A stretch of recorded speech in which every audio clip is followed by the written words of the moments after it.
Donald Trump's not president yet. And I know it's only a few days, but come on, guys. We are on the final stretch of this race, and we need to be vigilant. National security agencies warn Trump inauguration is attractive potential target for threats. Those with election-related grievances may see the event as their last opportunity to influence the election results through violence. We've already seen it. Tons of people on the internet, leftists, calling for mass rallies in D.C. on this date. Security is going to be a major issue, and basically every prominent personality is going to be there. Elon Musk is going to be there. Trump, of course, we know Trump, but all of the different commentators, internet influencers, etc., are going to be down in D.C. The far left, all the same. We don't know exactly who from the left is going to be there. I'm sure it's not going to be as much as people on the right, because people on the right, or moderates, whatever you want to call it, they're coming down to see Donald Trump do his thing. But on the left, there's going to be big protests, and there's a fear of serious violence. When Donald Trump won the first time, I went down to the deplorable. I was not a big Trump supporter. I was just a journalist, but I knew a lot of people. And when I went, as we were trying to enter the building, far leftists were throwing bricks and bottles and other garbage at those trying to get in. They set fires, they smashed windows, they torched vehicles. Hundreds were arrested and then ultimately paid out. Excuse me. So right now, the fear is not just for Donald Trump, it's for everybody. Think about the damage that could be done to the movement if there is some kind of mass violence and a handful of prominent personalities, politicians, commentators, or otherwise are caught up, injured, or seriously hurt. The fear here, not just Trump. Postmillennial reports President-elect Donald Trump's Monday inauguration will be an attractive potential target for violence, U.S. national security agencies are warning, despite saying there are currently no specific credible threats against the event. A group of intelligence and law enforcement agencies wrote in a threat assessment that hasn't been released to the public, which is obtained by Politico, that potential perpetrators like those with election-related grievances may see the event as their last opportunity to influence the election results through violence. The threat assessment was compiled by the FBI, Secret Service, Capitol Police, the Washington, D.C. government, and the Supreme Court's police. It laid out multitudes of scenarios that could occur, such as foreign terrorists, domestic extremists, and lone wolves initiating bomb hoaxes, drone flights, vehicle ramming attacks, and swatting calls.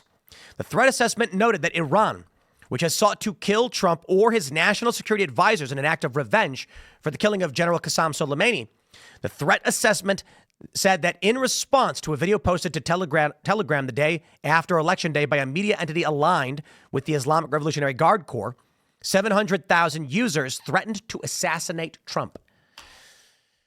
I certainly hope this man is taking his security seriously, because we are relying so heavily on this guy. My friends, you never want to put all your eggs in one basket. We got a great, let's just say, I don't know, reserve list. How about that? There's a lot of good people in the Trump administration. He's built a massive coalition, but Donald Trump needs to get through these next 4 years. And I think he will. I know there are things to be worried about, but I think we're going to be okay. They go on to say that law enforcement is also concerned about protests around the inauguration turning disorderly, with multiple groups applying for demonstration permits, including some groups whose previous protests ended with arrests. The threat assessment stated past protests by some of these individuals have involved traffic blockades, trespassing, property destruction, and resisting arrest. Politico noted that the report was similarly formatted to the threat assessment sent out by agencies ahead of President Biden's inauguration. Former counter-terror official John Cohen, who helped with security planning for Biden's inauguration, said that this year's event faces more threats than the inauguration 4 years ago. Quote, as somebody who was involved in the planning of the last inauguration, the threat environment was dangerous, Cohen said.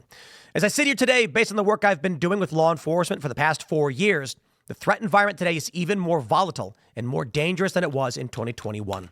We've already seen reports, my friends, that far leftists are arming themselves. They're playing this game of, oh, but Trump's a fascist. We need to protect ourselves from what him and his fascist goon squad might do. I'll tell you what my concern is. We've done this math quite a bit as it pertains to the far left, but we'll start here. How many police officers are there in New York City? I think the number is around 30,000. And a certain number of those officers are support staff. How many people live in New York proper? What is it, 9 million? Manhattan Island is 2.5 million by itself. How many cops do you have on duty at any one moment? 10 to 15,000 maybe? So what percentage of people do you need to destroy an entire city? Okay. Manhattan Island. Let's isolate Manhattan. 2 million. Imagine if 10%, 200,000 people were rampaging through the streets. Now, that's a big number, and I don't think it's going to be likely. What would happen if 1%, 20,000 people were rampaging, not just marching? How could the police get a hold of that? If 1% of just Manhattan decided to act a fool, cops could do nothing about it. Now, of course, they'd then pull in the National Guard. But let's take a look at the whole of New York. 9 million? If 1%, 90,000, were rampaging through all 5 boroughs, 1. So here's my fear. That kind of thing still doesn't happen. But let's take a look at Donald Trump, the election, and the things they've said about him. He's a threat to democracy. He's literally Hitler. You've got 330 million adults in this country. You've got, 70 million people voted for Kamala Harris? 70 million. If 1% decided to protest, you've got 7 million people marching through the streets. What percentage of Democrat or far leftist needs to be a psychopath to cause serious problems in D.C.? My friends, the percentage is remarkably small. At 0.1%. 0.1. We're talking about 70,000 people.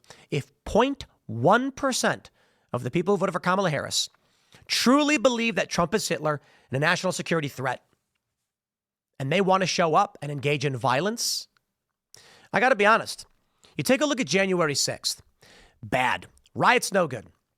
Hundreds of thousands of people showed up, and about 1,000, I think it was like 800, were at the Capitol on the side of the riot. Of that 800, it was probably a much smaller amount that were directly engaged in violence. Though, don't get me wrong, they've arrested like 1,500 people or whatever, like a massive number.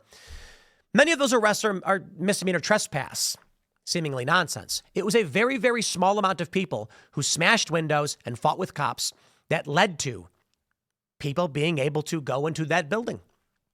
Now, what if the left does it? If the left decides they're going to engage in some kind of behavior. Now, they don't even have to decide. What if 100,000 leftists show up, smaller than on January 6th, but 1,000 of them are violent, because these far leftists tend to be, smash windows, storm the building, then what? Now, I don't know that we're going to see anything like that happen. I'm just saying.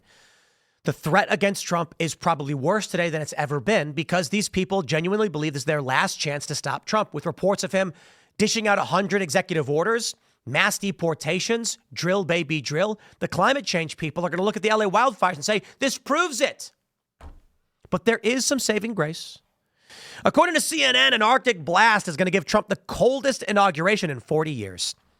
Well, all right. It's going to feel like minus 40, they say. For real. Check this out. Bundle up. It's going to feel like minus 40 once the coldest temperatures in a year arrive. And they always say feel like. Yeah, sure, whatever. Tell me what the actual temperature is, because I want to know if I can blow bubbles and have them freeze in midair and fall to the ground. It's not going to happen. But here's why I bring up cold weather. You know what's the one deterrent for the far left, my friends? It's fascinating. Far leftists will... They won't protest if the weather is bad. I love these people. Their convictions are so frail that should it rain or snow or hail, they won't come out. I love it. They're the opposite of the post office. What is it? Neither rain nor snow nor sleet nor shine or whatever. I don't know. Or shine.